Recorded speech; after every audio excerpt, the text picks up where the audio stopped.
did that, one of the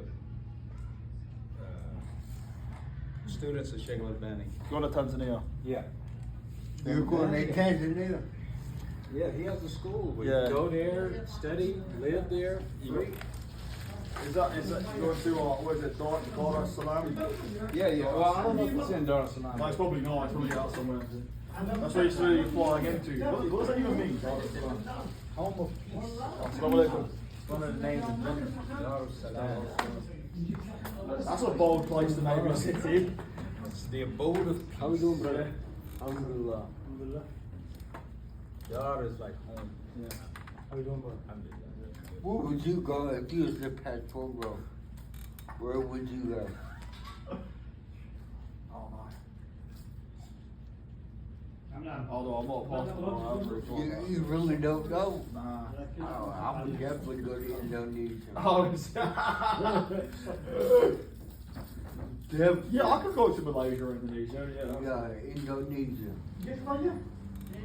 The scenery is beautiful, the weather is beautiful, the people mostly Muslim. Yeah. Like everybody knows a lot about the Quran, so you go further in your deen. We don't need the microphone, but I'm gonna go live in one of them real northern states in Nigeria. It'd be good if you used the microphone. Hey, it'd be good if you used the microphone for the audio. oh, okay. Yeah. Absolutely. Cause my phone sucks. I ain't got a 16. So how many iPhones are out there now? 16.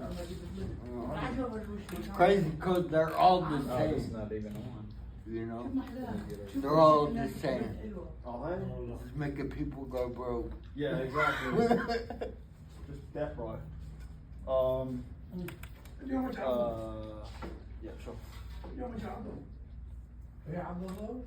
But you know It's what's from, from etiquette. smells like that mop water. No, bro. Could you turn this on? No, because one time I put on one of those things and my wife hated it. So I smelled it and I was like, okay, no, that's okay. Was it Oud? It was like, yeah. Yeah, My well, wife hated it, bro. Oud is wife repellent. You smell?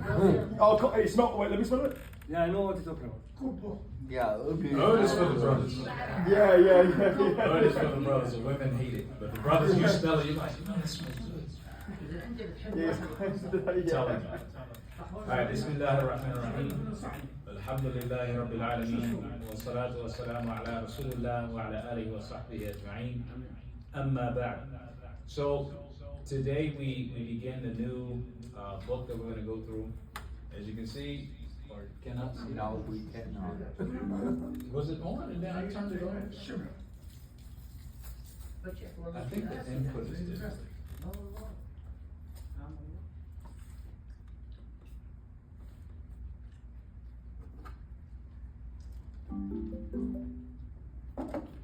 Then you just turned it off. I think the input. Weren't you guys watching the election? Yeah. So you got to change it back to audio, HDMI 1 or something like that. I should have known Trump was going to win. There was no reason watching it.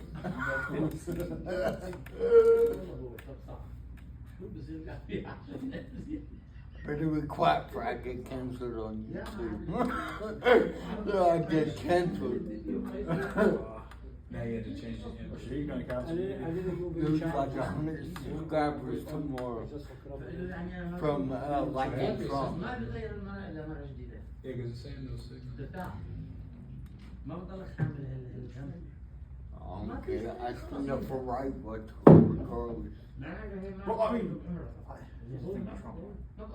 Trump, I think, should be better than Kamala, but also he can be really not that much better. I don't know. He's a. The thing about Trump, he's predictably unpredictable. That's the thing. He's like, inshallah, he does a good thing. He does a good job. But he's like, he's a bit crazy, bro. Like, not crazy. I'm just like, I don't really know. Yeah, He might do some. He might. Bro, like the way I see it, he might sort some stuff out, or he could like freaking basically annihilate everything. Yeah. He's very predictably unpredictable. And that's the thing. Yeah, but Oh no, but I also think as well like the Democrats just flop too. Mine should be fun to Xbox and then drop bombs. Biden got elected because he wasn't Trump, and then the VP president-elect is like equally as spineless. And she ran on a platform of, if you don't vote for me, then he'll win. Like, that's not. Yeah, it's not It's not gonna cut it. Yeah. But anyway, so we're going to start the Book of Manners. And this is a very large book, as you can see. Maybe you can't see. But it's 502 pages. We're not going to spend that much time. Perhaps we can, because manners are important, and etiquette. Especially as you know, we've come from a society and we're going into another culture of Islam, and so we have to learn the etiquettes and culture that maybe some people grew up learning, you know.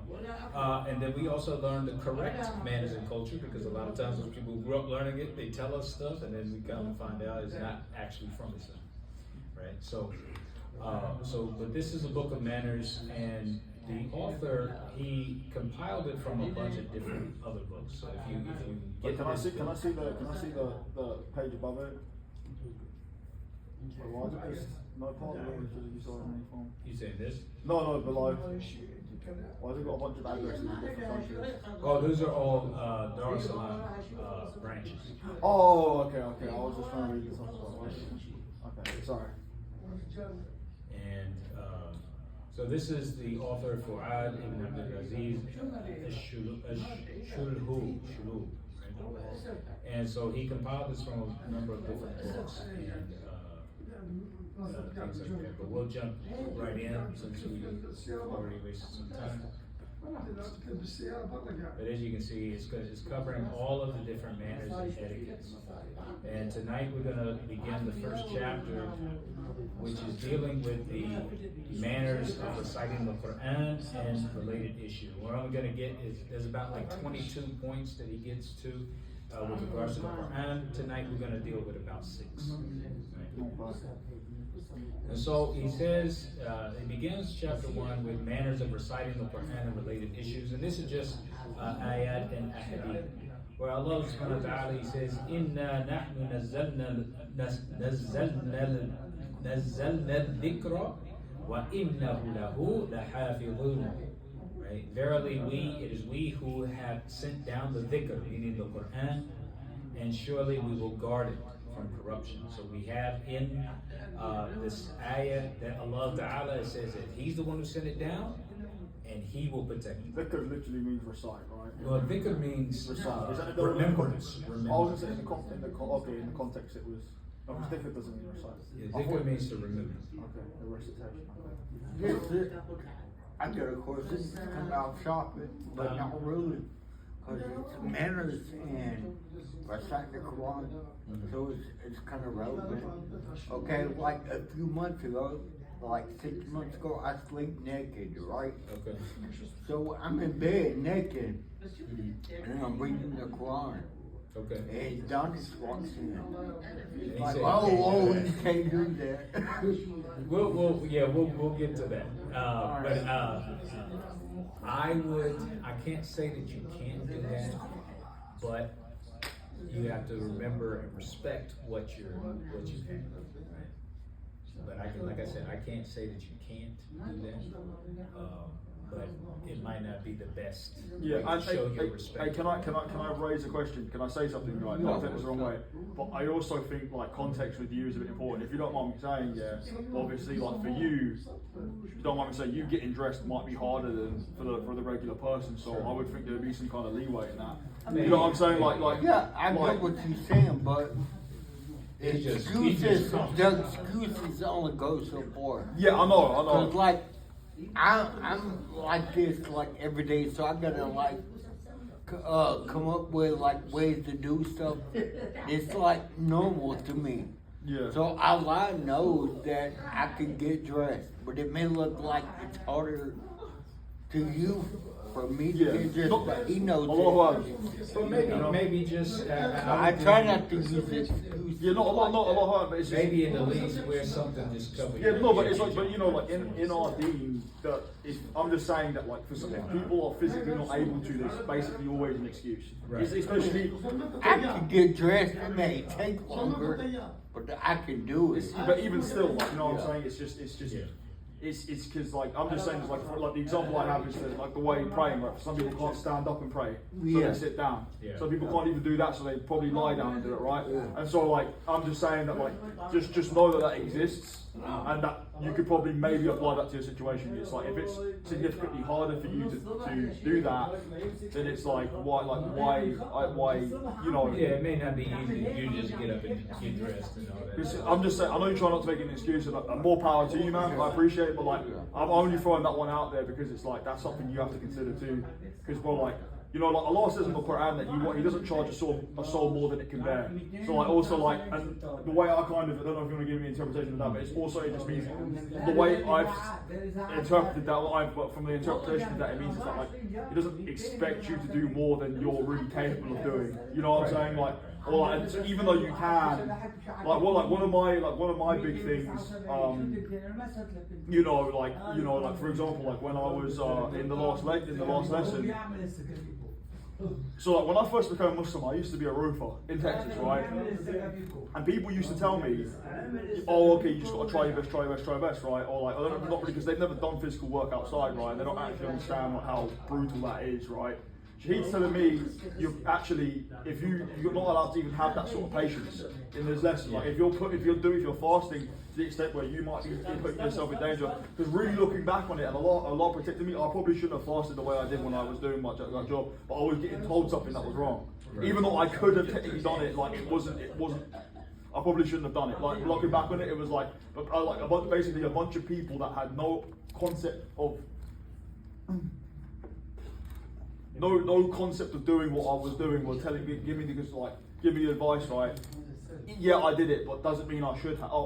Maybe it doesn't mean that I should have. And obviously, inshallah, Allah rewards me for that. Make sure it doesn't do that. Yeah, I'm good. You know, but like I physically did do it, right? But like looking back on it, like, bro, it's like 95 degrees out, and I'm like on the sides of ladders and stuff like that, and I'm getting a bit dizzy. What we should like, you know what I'm saying? Like it gets a bit. I'm like, okay. Maybe I shouldn't have done that. And so it's kind of like the same thing, like... Okay, but let's continue. Sorry, I'm taking over your lesson, bro.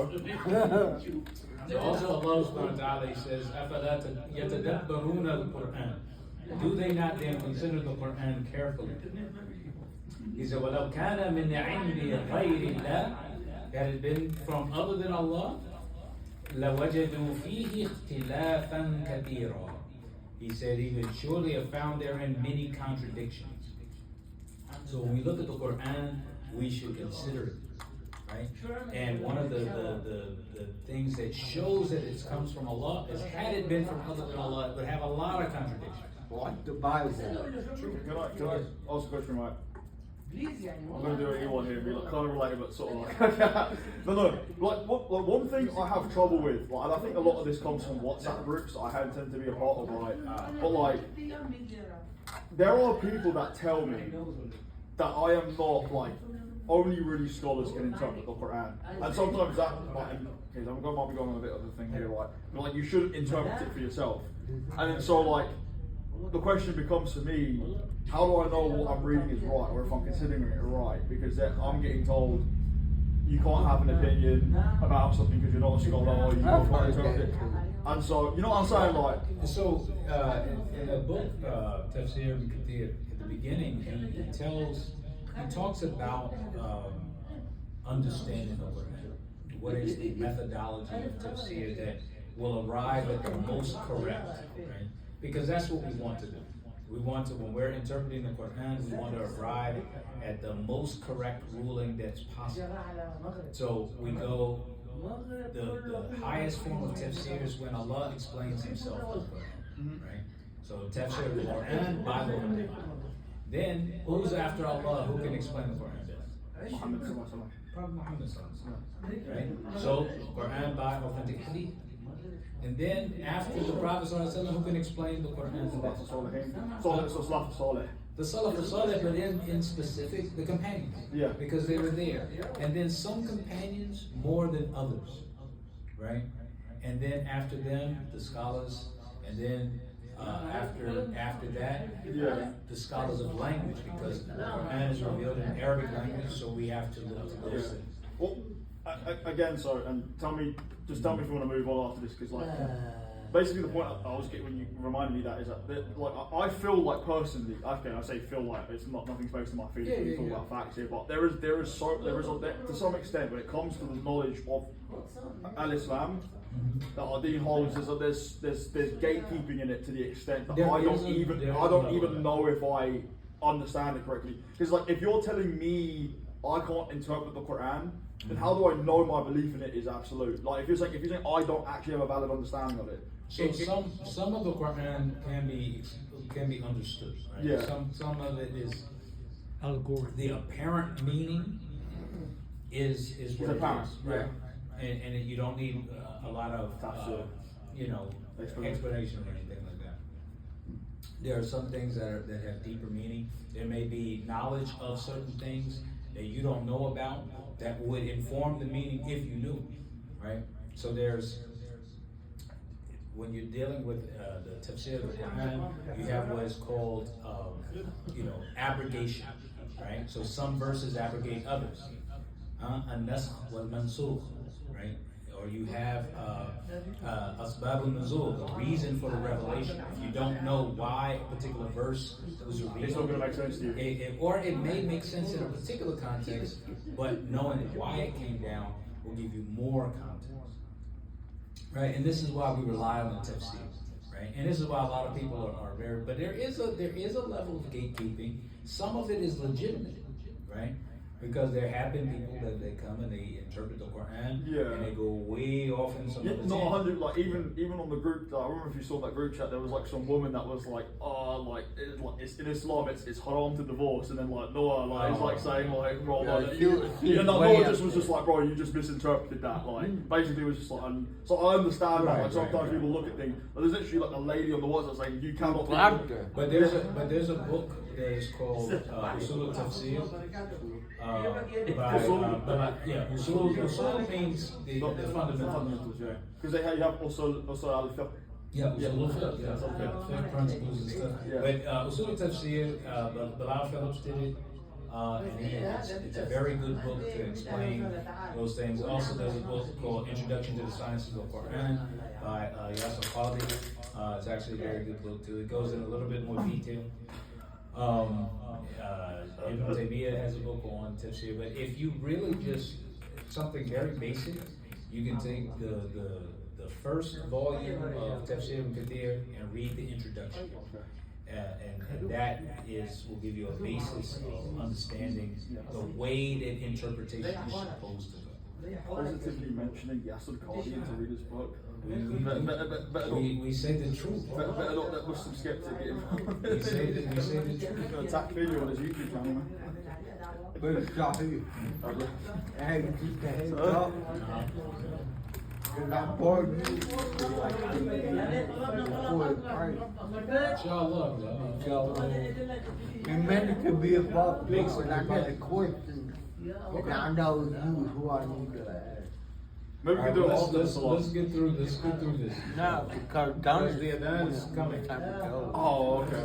So anyway, again, Allah Ta'ala he says, أَفَلَا يَتَدَبَّرُونَ الْقُرْآنَ أَمَّا عَلَى قُلُوبٍ أَقْفَالُهَا. Do they not think deeply in the Quran, or are their hearts locked up from understanding it? And also he says, وَرَتِّلِ الْقُرْآنَ تَرْتِيلًا. And recite the Quran aloud in a slow, pleasant tone and style. Right? So we learn a little bit about the Quran. Also, the message of Allah Sallallahu Alaihi Wasallam, he said, no people gather in a house from Allah's houses to recite Allah's book and study it together, except that as sakina, serenity, descends upon them, mercy envelops them, and the angels surround them, and Allah mentions them to those that are with Him. Right? So when we're studying the Quran, blessing happens, right? The angels encircle us, the mercy comes down, the healing comes down, But so on and after so forth. studying that nephew, right? But he says also the best among you is he who learns the Quran and teaches it. So when you learn the Quran, teach it to others. And lastly, for this part of the chapter, he says the person who is proficient in the Quran is with the Safara, right? The messengers of the angels, the Kiram, and the Barara, right? Those that are close to Allah and those that are obedient to Allah. This is when you recite the Quran well. When you learn how to recite the Quran well, you are on this level with these people. As for the person who reads the Quran, though it is difficult for him, and though he stutters, he has 2 rewards. And a lot of people misunderstand this to say that it means that the person who makes mistakes gets a higher reward than the person who recites well. It's a genuine mistake. And this is not the case. He gets 2 rewards. He gets a reward for his recitation, and he's rewarded for his mistakes because he's trying. But his reward is not double of the person who recites well, right? Because if you were to take it from that meaning, I would never learn how to recite well if I can only if I always get double reward. Why would I get better so I can recite, get less of a reward? And Imam Nawawi, he gives an explanation. All right, so some of the manners related to reciting the Quran, and like I said, we'll go through this quickly. He said, number 1, and we'll get through probably to 6, inshallah. He says, strive to be sincere when you learn and recite the Quran. So when we are learning and reciting the Quran, we should check our niyyah. We should check our niyyah, our heart, our intention. When you recite Quran, you are performing an act of worship for which you are seeking Allah's pleasure and reward. This, as well as all other acts of worship, must fulfill 2 conditions, right? Ikhlas, sincerity, and mutaba'a, or following the Prophet ﷺ, right? So we have to, when we're doing it, any act of worship, we have to have the correct intention. And we also have to follow the way shown by the Prophet ﷺ.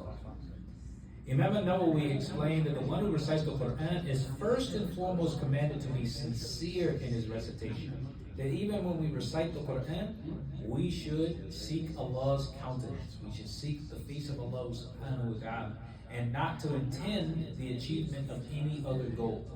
Right? We're not trying to recite for money. We're not trying to recite to impress a sister. Look at this recitation I'm about to give you. You know, that your recitation of the Quran is for Allah alone. And Nawawi makes an important point. For some reciters of the Quran want to attract attention for themselves. This is a fitna for them, right? Because some of the people, they do recite well. And with the internet, it becomes even worse. Right? Because we have YouTube, we have TikTok, we have all this type of stuff. And some reciters want to attract attention to themselves, desiring veneration from others. He said, we ask Allah subhanahu wa ta'ala to keep us safe and healthy from such diseases. It should be enough for a reciter to know the punishment awaiting him if he recites the Quran, so that people will praise him for his recitation.